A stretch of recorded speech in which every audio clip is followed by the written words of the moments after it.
Há uma palavra de Jesus que os pregadores da prosperidade nunca diriam, porque destruiria toda a mensagem dele. Graças a paz, nós vamos falar novamente sobre reino de Deus e discipulado. Baseado num texto lá de Marcos 8:34, onde Jesus diz o seguinte: aquele que quiser me seguir, negue-se a si mesmo, tome a sua cruz e siga. Essa frase é dita dentro de um contexto. E qual era o contexto? Jesus tinha acabado de perguntar dos discípulos o que as pessoas pensavam a respeito dele. E aí Jesus também vira para os próprios discípulos e pergunta: o que vocês pensam a respeito de mim? E aí Pedro, afoito, né, sabichão, sai na frente e diz o seguinte: tu és o Cristo, o Filho do Deus vivo. Pedro acertou na resposta. Mas na sequência Jesus diz o seguinte, né, ele começa a falar sobre o sofrimento, sobre rejeição e sobre morte. Bom, isso não foi aceitável para Pedro, a ponto de Pedro repreender Jesus por dizer essas coisas. Porque Pedro, ele idealizava um Messias coroado, um Messias que viesse como um guerreiro, que fosse vencedor, que destronasse, né, os impérios ali que dominavam, no caso Roma, né, que dominava Israel, e estabelecesse o seu reino. Onde Pedro errou é onde muitos de nós erramos. Porque todos nós, por conta de um coração corrompido pelo pecado, desejamos de fato seguir alguém que seja vencedor, próspero, rico. A gente admira pessoas que saíram do zero, né, e ganharam fortunas, construíram grandes patrimônios. E aí a gente gosta disso porque a gente também almeja essas coisas.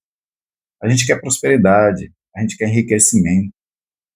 E a gente usa, às vezes, a fé para poder alcançar essas coisas. Bom, Jesus ele teve uma outra proposta. E se a gente lê bem os evangelhos, a gente vai ver que a proposta de fato de Jesus é bem outra. Jesus ele fala de negar-se a si mesmo. E o que quer dizer negar a si mesmo? Quer dizer odiar-se? Anular-se completamente?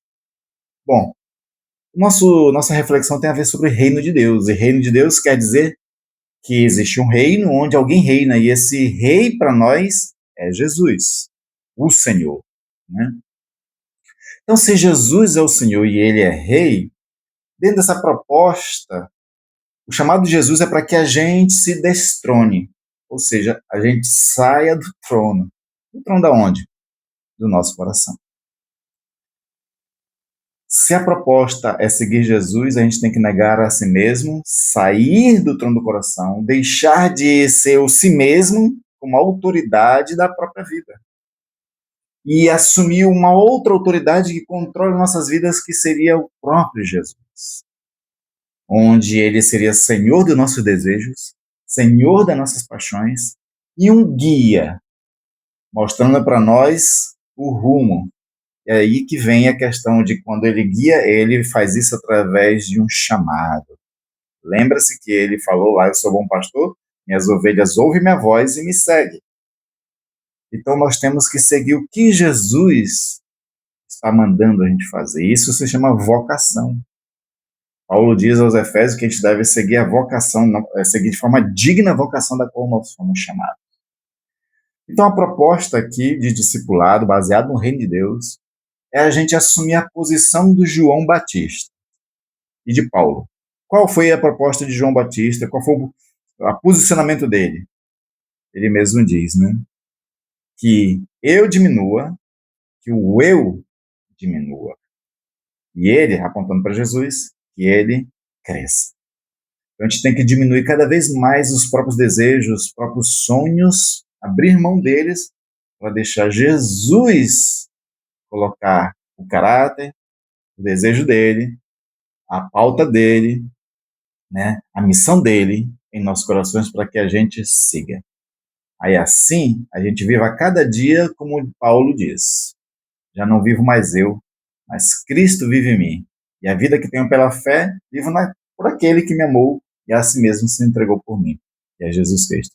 Paulo diz isso lá em Gálatas, capítulo 2, versículo 20. Essa é a proposta do reino para você que quer ser discípulo de Jesus. Negue-se diariamente, ou seja, tome a sua cruz diariamente e carregue a cruz de Cristo, a mensagem de Jesus, a vocação de Jesus, a missão de Jesus, para que no reino você seja grande. E é o que nós vamos falar no nosso próximo vídeo, sobre ser grande no reino de Deus. Até o próximo vídeo, queridos.